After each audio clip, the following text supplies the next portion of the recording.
Okay, answer this question. கடைசியா உங்க பசங்க கூட உட்காந்து கெக்க பெக்கன்னு அர்த்தமே இல்லாம எப்போ சிரிச்சிருக்கீங்க?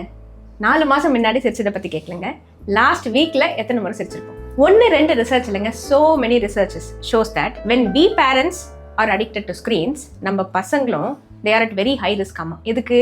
ரொம்ப நேரம் ஸ்க்ரீன் பார்க்கறதுக்கு. இதை நான் சொன்ன உடனே உங்களுக்கு கோவம் வரும், அது கரெக்டு தாங்க. ஆனா இப்போ நான் சொல்ல போற விஷயத்த கேட்டீங்கன்னா உங்களுக்கே சர்ப்ரைஸ் ஆகும். ஆமா இல்ல அப்படின்னு. வாரத்துக்கு ஒரு முறை ஹோட்டலுக்கு போய் எல்லாரும் சேர்ந்து உட்காந்து ஒரே டேபிள்ல சாப்பிடுவோம் அப்படின்னு தானே சொல்ல வரீங்க. ஆனா ஹோட்டல்ல போய் என்ன பண்றோம்? ஆளுக்கு ஒரு டிவைஸ் வச்சு தானே நோண்டிட்டு இருக்கோம். கிட்ஸ் டிவைஸை ஹேண்டில் பண்ணும்போது பார்த்துருக்கீங்களா? கையிலேயே வச்சிருப்பாங்க. Because they like to hold things.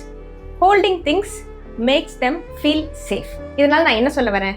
when we touch our kids, அவங்க கிட்ட பேசும்போது அவங்க கையை பிடிச்சிட்டு பேசுறது, வாப்பா என் மேல வந்து உட்காந்துக்கோ அப்படின்னு சொல்லி அவங்களை கட்டி பிடிச்சிட்டு பேசுறது, அவங்க அப்பப்போ தட்டி கொடுக்கறது தோல்ல, இப்படி எல்லாம் பண்ணும்போது they start feeling safe with us. ரெண்டாவது, அவங்க டிவைஸை எப்படி பிடிச்சிருப்பாங்கன்னு பார்த்தோம்னா ஐ லெவல்ல வச்சிருப்பாங்க. நீங்களே யோசிச்சு பாருங்களேன், வீட்டில் டிவியை எங்க ஃபிக்ஸ் பண்றோம்? ஐ லெவல்ல தானே ஃபிக்ஸ் பண்றோம். தலைக்கு மேல டிவியை ஃபிக்ஸ் பண்ணி பாருங்களேன், டிவி பார்க்கவே பிடிக்காது. அப்படி இருக்கும்போது எப்ப பார்த்தாலும் கிட்ஸ் கிட்ட பேசும்போது நம்ம ஒரு ஹை லெவல்லே நின்று பேசும்போது how will kids feel? They don't feel safe with us.